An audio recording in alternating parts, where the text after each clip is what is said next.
Hello everyone, my name is Kiva and I teach people how to achieve the luxe look for less.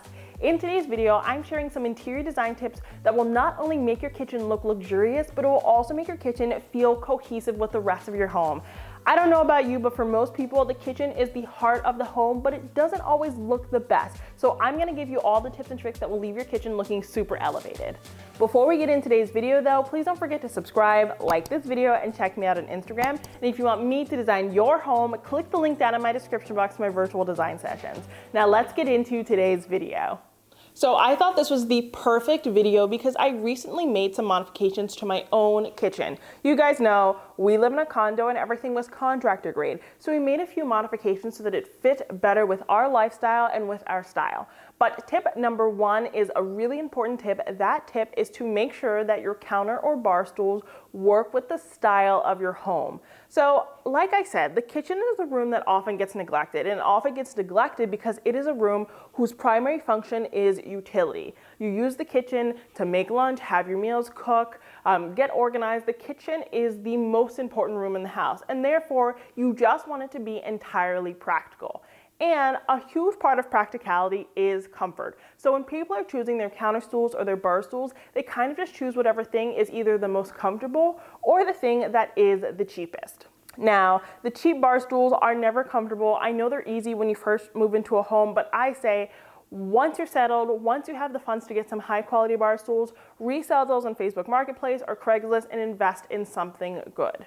What I need you to do when you're looking for a bar or counter stool is think about the design style that you have in the rest of your home. Are you contemporary, bohemian, transitional? Whatever your design style is, I want you to channel that when you're looking at your counter and bar stools. And you want to ensure that whatever style that is, the bar stool reflects. And I know that's a really straightforward thing, but it's something that kind of goes to the wayside all the time. Let's give you an example. So say that you have tons of gray wash items throughout your home, you're transitional, you love gray wash, you love wood, but when you chose your bar stools the first time, you went with something that was like an ivory upholstered bar stool with black legs. Now that bar stool may be nice in itself. I'm not saying that the bar stool is ugly. I'm sure it's very beautiful, but it doesn't actually match what you've got going on elsewhere in the home. Maybe instead of doing black metal legs, you would actually do a upholstered bar stool that has that same gray wash wood that you have throughout the home, but in the legs. It is such a simple detail, but it is a detail that makes your home flow a bunch. This is also super important because our kitchens tend to be contractor grade. However we bought it is kind of what it's going to be, right? Because we spent so much money on this house to begin with. So if your kitchen is an all-white kitchen, which most kitchens are, the only way to really make it flow is to introduce, again, those things you have throughout the home. So introducing that gray wash just through the legs is going to actually work wonders for the rest of your space.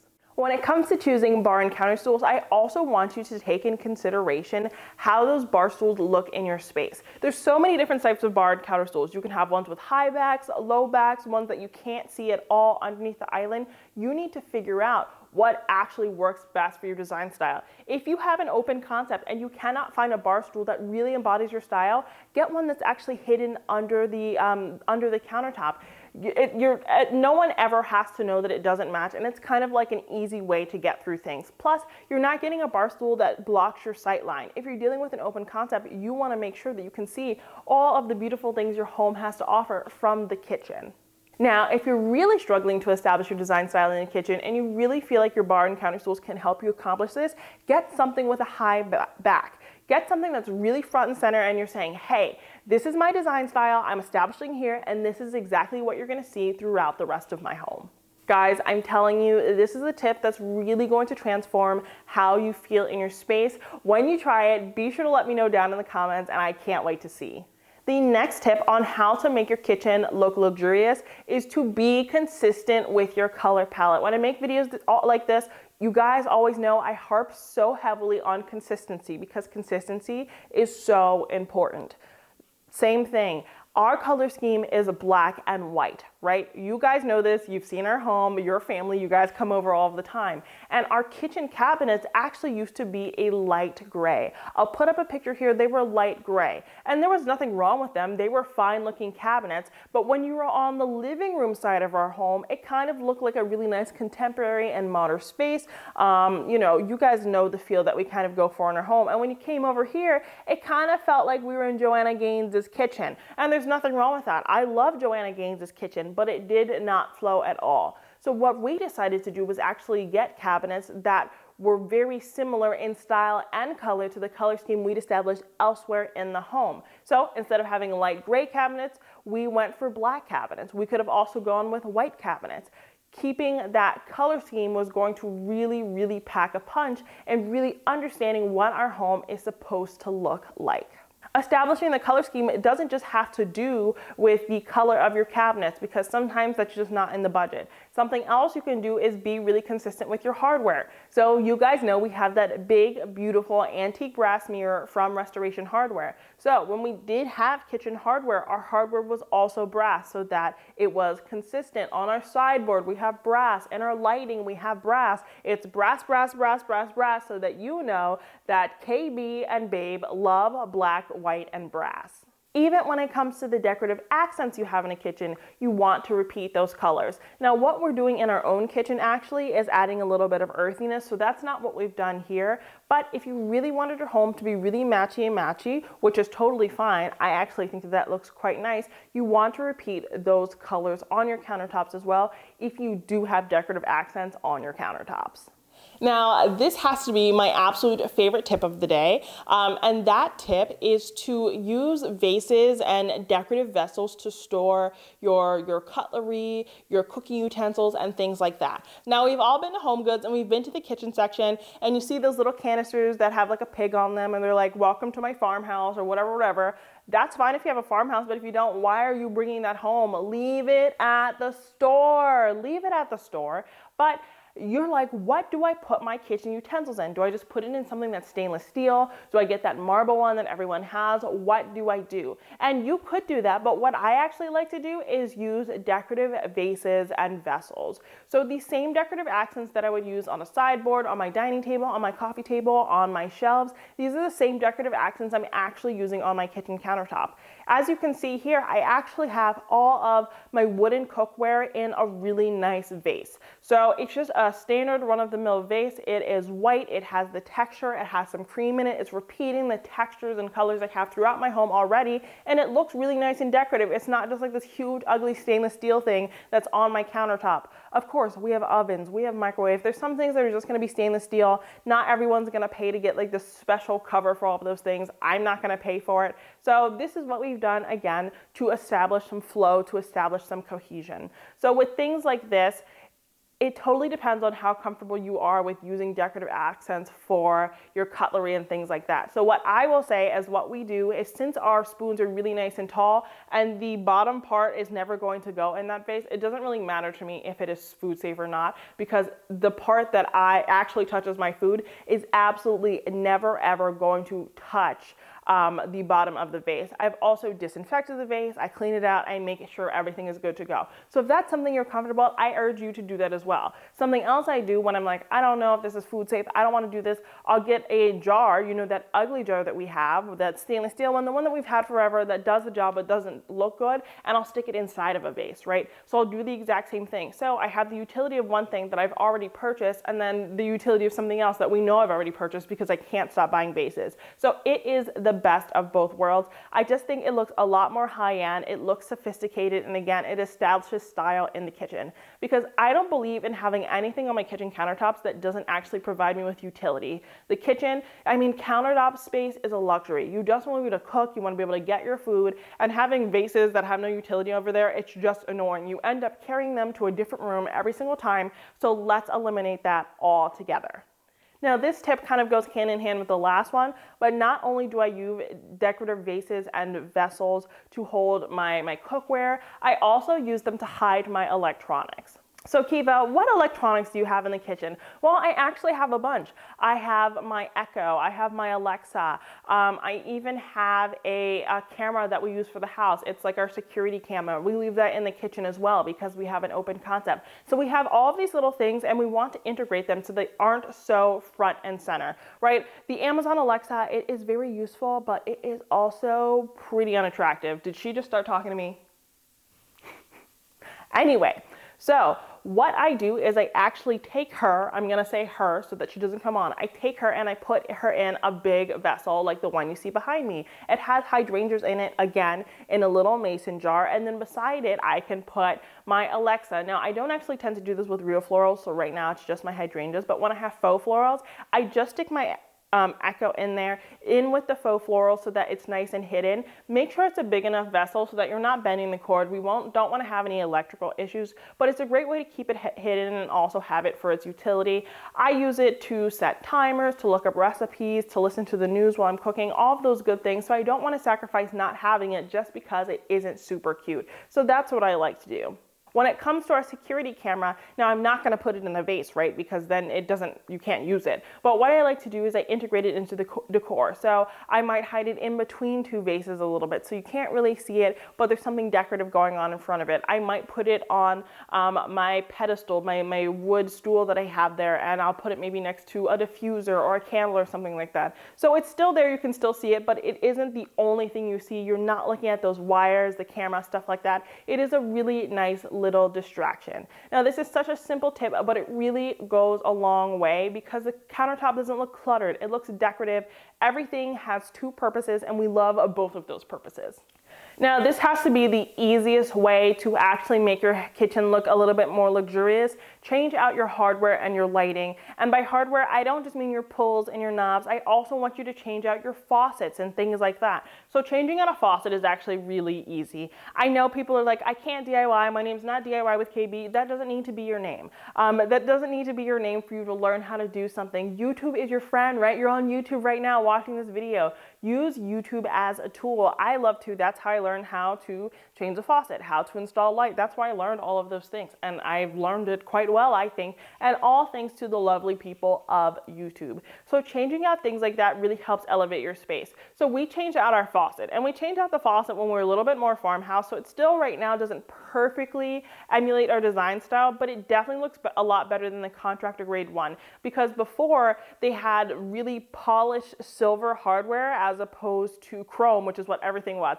So not only was it a color that we didn't like to begin with, but it didn't even match the color that they had established via the other hardware. So to make it look a little bit more consistent, we changed it to the stainless steel, and it looks so much more high-end, and it has a lot more utility because it has so many different settings. You can extend it, all of that good stuff. It just makes the house look a little bit more sophisticated. Changing out your hardware is also something that's super easy to do. Just make sure that when you're looking online, you have the right spacing so that you don't need to make a new hole in the cabinet, because I'm telling you, filling holes and making new holes in cabinets, it is not worth the trouble. I'll tell you right now, it is hard for absolutely no reason as far as I'm concerned. You have to make a template. It is a whole thing. But changing out that hardware can work wonders. If you're into contemporary or modern design, maybe get longer handles. Instead of getting something that's curved, get something that has really straight, clean lines.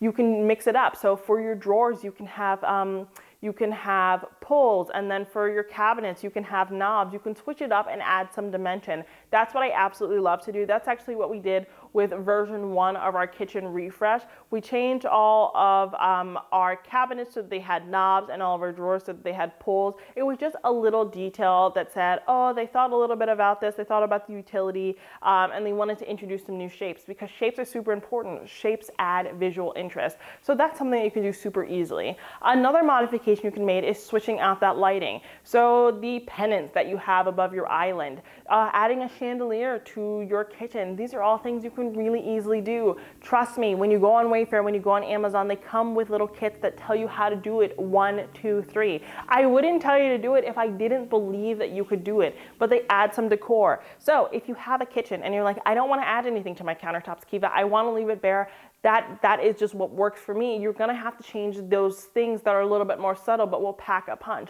Imagine having a contemporary kitchen, and instead of having that boob light, you have a beautiful Sputnik or a beautiful drum chandelier. It just looks so sophisticated, it looks so high end, and it's so intentional, right? And it doesn't matter if you don't do anything else, that will still add so much decor, and you will be good to go. Now, this next tip is something that we did, and it is definitely a little bit pricier than the other tips that I've suggested today, but I did want to share it with you. So if you've been here for a long time, you know that these are not our original kitchen cabinet doors, right? Our doors were really traditional, they were super hard to paint, and that was one of our first DIY projects, and honestly, we didn't do the best job in the world, and I'm not upset about it, that's okay, but we wanted to get cabinet fronts that really represented our design style because we had so much trim, so much detailing, but everything else in our house, clean lines, very smooth, and also what we also wanted were cabinet fronts that were really easy to wipe off. We cook all of the time, and we would get sauce or grease or whatever on our cabinets, and it was just such a pain. So what we did is we actually got new cabinet fronts. Now, replacing all of your cabinets is really, really expensive. So instead of ripping out our entire kitchen, we just replaced the fronts, and we actually did that with this company called New Cabinet Doors. This is not sponsored at all. I'm not affiliated with them. We just had a great experience, and I did want to share it with you. So the cost to replace all of these cabinets probably would have been upwards of $5,000. And that's at the very least. And honestly, we have a fairly small kitchen, but that is still some money, right? Do I want to pay that on cabinets? Not really, because it's not that important to me. But I was able to get all new cabinet fronts for our kitchen, our island, to get new drawers, to get new drawer fronts, all of that for around $2,000 with this company. And they have so many different styles of cabinet door. So this is the Scandia one. It's just really nice and sleek. You see this in Scandinavian homes all of the time because it's simple, it's minimal, and that's exactly what we were craving. And this is actually a DIY thing. You do all the measurements yourself. You send it to them, they make you double check, they give you the go ahead, and 4 to 5 weeks later, there's a pallet outside and you're calling your wife like, come home now, how are we gonna get this upstairs? You DIY it and you're good to go. So this is something you install all on your own, but we were able to do it with the help of a friend in 1 or 2 nights.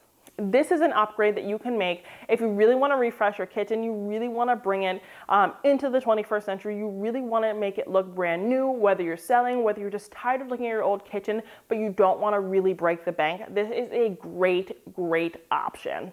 And last but not least, we have the easiest interior design tip of the way. The last way to make your kitchen look luxurious is to add decor on a tray. So you're like, okay, you just said add decor. How's that any different from what you've already said? Well, I said add decor on a tray. So I absolutely love trays. Here is a tray right here. It's actually a breadboard, but I'm calling it a tray for all intents and purposes because that's what it is here in our home. And I like to add decor on a tray because it's really easy to pick up and move somewhere else when you need to maximize counter space. So we love decor. Fall's coming up, so for Thanksgiving, for Halloween, just if you're in the fall spirit, you want to have a little bit of decor. But having all those pumpkins around, how are you going to make your dinner, right? There's no way to easily do it, so you have to move the decor. Cooking becomes an entire event, and we don't want that. We just want to cook, do what we have to do, and get out of the kitchen. So what I like to do is actually add decor on a tray. It makes it super easy to move when it needs to be moved, but it also looks really nice. The other benefit of a tray is it really separates your decor from your countertop. So I don't know about you, this happens on glass coffee tables too, but you'll put a vase down and you're like, it just really isn't packing the punch that I was expecting. It looks kind of blah, right? And that's because that vase is kind of sinking into that overwhelming countertop, sinking into that really overwhelming glass. There's just something that's a lot more exciting than that vase going on. So a really good way to break that up is to put a tray down. It provides a really nice neutral surface for your decor to really pop. So if you have a black and white home like me, maybe you'll put down a black tray on this countertop, right? Because you have black in the cabinets, you have black everywhere else, but the countertops are white. So you don't want to do white on white, right? That's just gonna blend in. So we'll do a black tray and then we'll put our decor on top. And we'll put the tray maybe in the center of the island, or maybe we'll put it in a corner, right? So we'll add decor to a side, but we don't even have to move it if we don't want to. It elevates the decor, it actually anchors it better, Plus, it makes it really easy to move that decor if it is ever in your way. This is a really easy way to add some decor to your kitchen and therefore make it look luxurious, because when you're looking at those luxury homes, there's decor absolutely everywhere. There's something signifying that design style absolutely everywhere. But for normal homes, we actually cook in our kitchen. So this is a way to do it and get the best of both worlds. Okay guys, that's it for today's video. Those were some interior design tips on how to make your kitchen look luxurious. It wasn't even just about making your kitchen look luxurious, it was about how to make your kitchen feel cohesive with the rest of your home. I hope that you're walking away from today's video feeling fully equipped to make your kitchen look exactly the way you want it to look. Let's chat about it down in the comments. Are you going to try any of these tips? If you liked today's video, please don't forget to subscribe, like this video, and check me out on Instagram. And until next time, have a beautiful day.